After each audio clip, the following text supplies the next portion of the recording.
Soyez les bienvenus sur le plateau télé FHP Direct depuis Santexpo, édition 2023. Et j'ai le plaisir de vous présenter mon invité qui est le président de la FHP Bretagne. Bonjour Nicolas Bioulou. Bonjour. Alors je le disais donc, vous êtes président de la FHP Bretagne. Vous êtes également directeur général du territoire Bretagne chez Vivalto Santé. Merci d'être sur notre plateau. Nous allons parler de la place des hôpitaux et des cliniques privées dans l'innovation. Ma toute première question, c'est finalement, on va s'attacher déjà à l'ambulatoire. Quelle est sa place exactement ? Alors l'ambulatoire, aujourd'hui, ça représente à peu près 70% des séjours dans l'hospitalisation privée, avec une forte croissance sur les dernières années. En fait, c'est devenu aujourd'hui le principal mode de prise en charge de nos patients.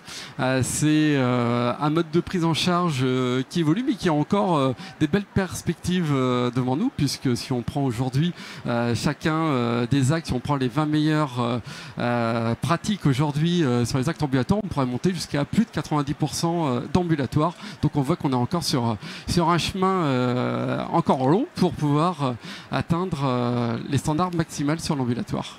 Alors, en ce qui concerne les innovations, qu'est-ce qu'on peut dire sur la transformation de l'organisation ? Qu'est-ce qui s'est passé concrètement ? Ou qu'est-ce qui se passe ? Ou qu'est-ce qui va se passer ? Alors c'est vrai, une grande évolution de nos établissements, puisqu'on est passé d'un modèle de chambre, de lit d'hospitalisation vers des modèles aujourd'hui ambulatoires ou fast-track, sur lequel on intègre en fait des salons dans les blocs opératoires ou de moins en périphérie. Et on passe donc d'un mode d'hospitalisation hôtelier à un mode vraiment une prise en charge extrêmement courte sur quelques heures, entre 2 à 7-8 heures en fonction des actes chirurgicaux. Donc forcément, ça nécessite une réorganisation complète de nos établissements, une innovation immobilière, une réorganisation immobilière. Alors, on va parler effectivement déjà des innovations médicales. Concrètement, vous pouvez nous donner des exemples et puis on va s'attacher après aux innovations organisationnelles, si vous le voulez bien. Alors, en fait, pour réussir l'ambulatoire, c'est d'abord une évolution médicale, une évolution dans la préparation du patient. Un patient, ça se prépare comme un sportif, qu'il soit dans les meilleures conditions pour être pris en charge pour son acte chirurgical. Après, une prise en charge anesthésique qui soit la plus courte possible pour que le temps au bloc opératoire et sur table soit le plus court possible. Et puis forcément, après, des évolutions et des innovations en termes chirurgicales, une chirurgie mini-invasive, une chirurgie toujours beaucoup plus courte pour une récupération maximale du patient. Tout à l'heure, vous parliez d'organisation. Les innovations organisationnelles, comment est-ce que vous les avez mises en place ? Alors, une innovation organisationnelle, ça passe déjà par des hommes. C'est de mettre en place des nouveaux métiers dans les établissements, que ce soit des ingénieurs, ce qu'on appelle des DOP qui vont rechercher la performance, comment on va réussir à refluidifier le parcours du patient dans nos établissements. Et puis après, c'est de redécomposer tout le parcours du patient pour éviter tous les moments statiques du patient dans un établissement de santé. Comment est-ce qu'on peut expliquer cette évolution qui est importante ? Comment vous l'expliquez, vous ?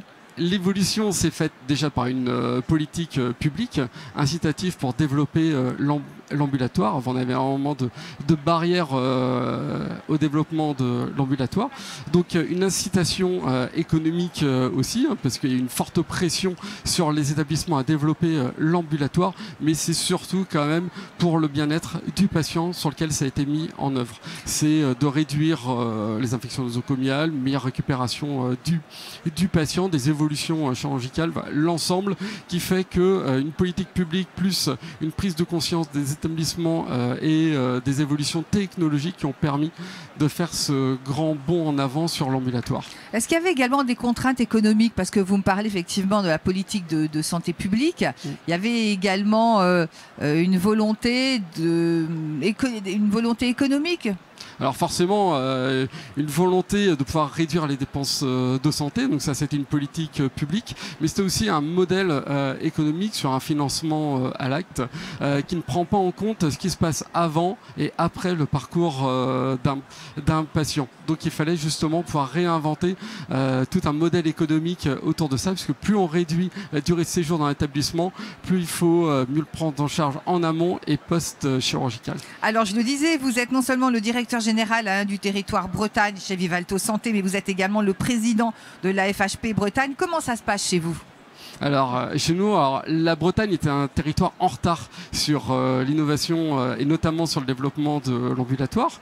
Là, il y a eu une vraie prise de conscience de l'ensemble des acteurs et de l'Agence régionale de santé, vraiment pour faire du partage de pratiques pour que l'ambulatoire se développe. Et aujourd'hui, la Bretagne est devenue l'une des régions en avance sur l'ambulatoire. Faut qu'on dise un mot quand même sur le lien ville-hôpital. Parce que qui dit ambulatoire dit un suivi derrière. Exactement. Alors c'est là où il a fallu innover, développer la digitalisation du parcours patient. Ça c'est un point, parce qu'à partir du moment où le patient n'est plus dans la structure, il faut qu'il puisse faire un retour d'information auprès des professionnels de santé, qu'on puisse les établissements travaillent aussi avec les acteurs de ville. Donc on voit bien que c'est tout un parcours qui se fait entre la ville, l'hospitalisation et puis un retour aussi d'informations en flux direct pour que le patient puisse continuer à être pris en charge même s'il n'est plus dans l'établissement et qu'il puisse continuer à faire remonter les informations comme s'il était dans sa chambre d'hospitalisation. Alors Nicolas Bioulou, vous parliez vous tout à l'heure du parcours du patient. Quels sont les défis qui vous attendent pour demain? Davantage de personnalisation par exemple? Exactement, c'est-à-dire qu'on est arrivé aujourd'hui à des taux d'ambulatoire élevés, mais ce qu'il faut maintenant, c'est encore aller plus loin, personnaliser le parcours pour pouvoir prendre en charge des patients éventuellement ayant qui soient polypathologiques, qui aussi également travailler sur le grand âge.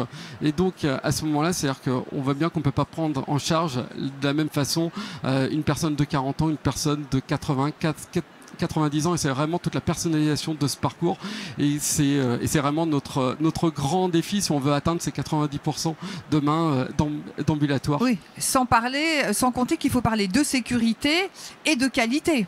Exactement, alors c'est pour ça que c'est aussi important de mesurer aussi et d'avoir les retours de tout ce qui est fait. Le lien direct avec le patient, il faut l'évaluer et pouvoir faire évoluer nos pratiques pour toujours plus améliorer justement la prise en charge de nos patients et de voir comment est-ce qu'ils vont se remobiliser le plus rapidement possible et puis reprendre une activité, une vie normale.